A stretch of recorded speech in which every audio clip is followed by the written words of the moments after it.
KwaZulu-Natal government says it's been hard at work for the last 2 years to make sure that the province is ready to welcome international tourists. The province will be hosting the Africa Travel Indaba in Durban tomorrow, and 4,000 delegates are expected to attend. Many parts of the province have also been ravaged by the floods over the last few weeks, leaving KZN in a state of disarray. For more on this conversation, I am joined by KZN MEC for Economic Development, Mr. Ravi Pillay. Thank you so much for your time this evening, sir.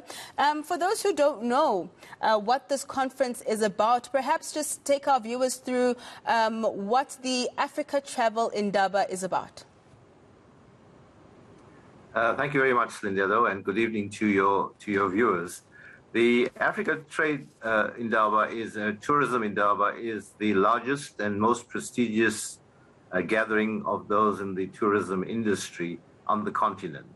It brings together not only all 9 provinces, all of them will have stands there, but it also brings together about 35 countries from not just Africa, but from other parts of the world.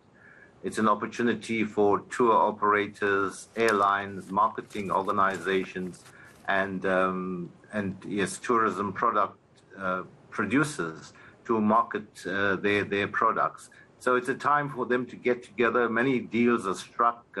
They work person to person in understanding the products that they offer, negotiate packages, which they then go out and market. It's a key instrument to market the tourism products of the countries that attend.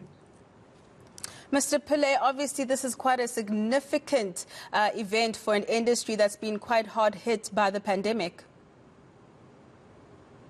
No, absolutely. Look, it's the tourism Indaba. You bid for it. As KZN, we bid for it, and we won it for 5 years. Of course, it was not possible to have it in the last 2 years because of COVID. So I think everybody's excited that we're able to bring all the industry players together. I think people have a sense that yes, COVID is there, and although the numbers are rising, I think there's a sense that we must be able to manage it, and the industry has worked very hard to put in place controls. Certainly the Indaba itself will have very basic controls around screening, rapid testing, and the normal rules around COVID management.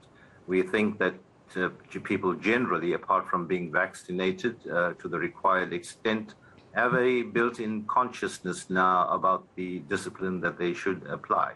So the economy is, I think all of us want the economy to open up, to start creating or reviving the jobs that we know we can create in this sector. It's a really good and strong job multiplier.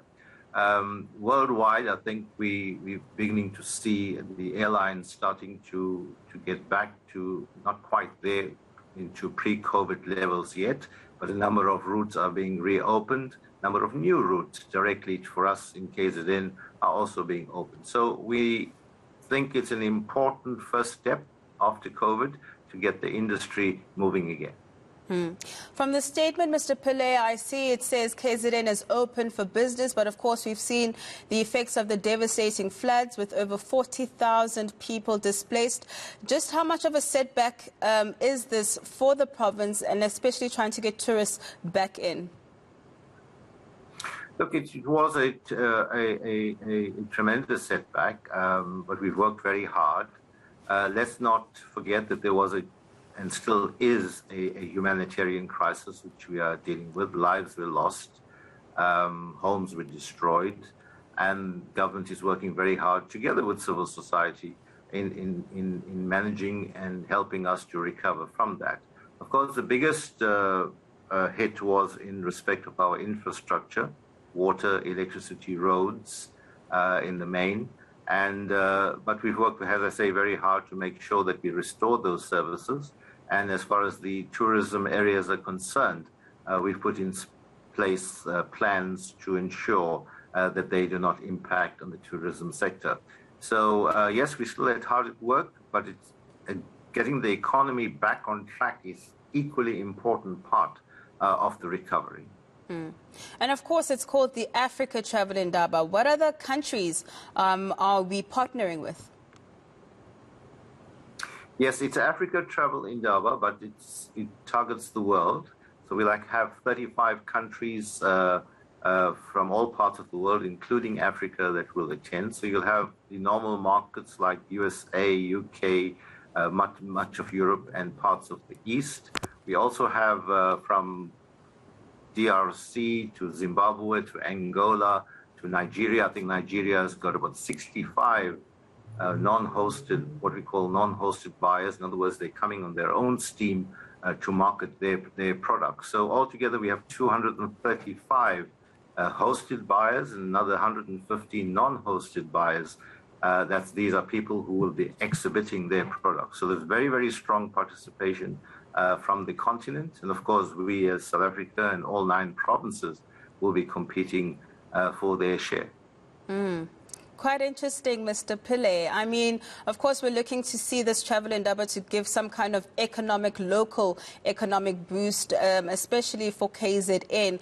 Are you able to perhaps quantify just how the losses of not having international tourists have been for KZN and your forecast maybe for the future post the pandemic?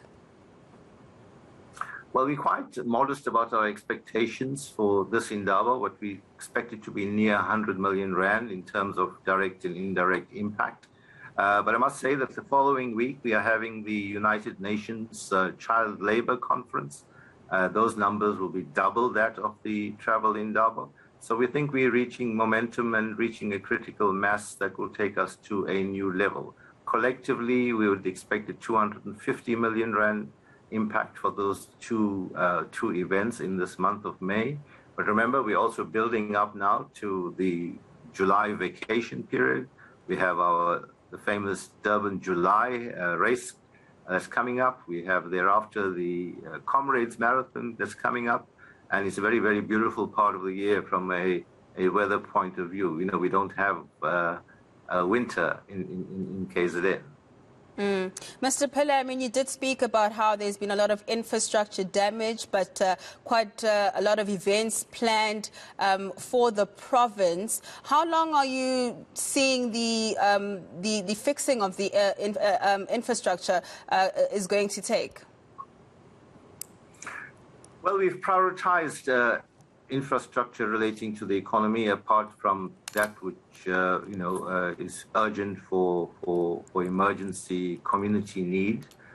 We think we're quite close to 85% restoration in many respects. There's where the roads have been affected. There'll be those where there are bridges. It will take a bit longer, about 6 months, but we've made interim measurements, so interim arrangements, so that things are not disrupted. Our N3 is free-flowing completely from Joburg to Durban. Our N2 north and south is largely free except for 2 small deviations. In fact, I'm hoping that the one on the south coast will be completely open by the end of this coming week, where there was a small stretch of about 300 meters that had to be dealt with. Yes, there are some R102 which require some short detours, but none of them should have a major impact on the tourism sector. Great. Mr. Pillay, for someone like me who's, just your ordinary Joe, am I able to attend the Indaba? Is there a cost? Yes, no, you just have to register. If you want to exhibit, of course, there will be a cost, but if you want to attend, all you need to do is follow the registration processes. You can do that online, and then there won't be any cost, and you'll be exposed to some wonderful products that are on offer, not just in KZN, but from all 9 provinces, the African continent, and the world. And lastly, how long is the Travel Indaba expected to last for? Tomorrow is more a training day. The main days are the 3rd, 4th, and 5th of May, which is Tuesday, Wednesday, and Thursday. Fantastic. Thank you so much for your time this evening. That was KZN MEC for Economic Development, Mr. Ravi Pillay.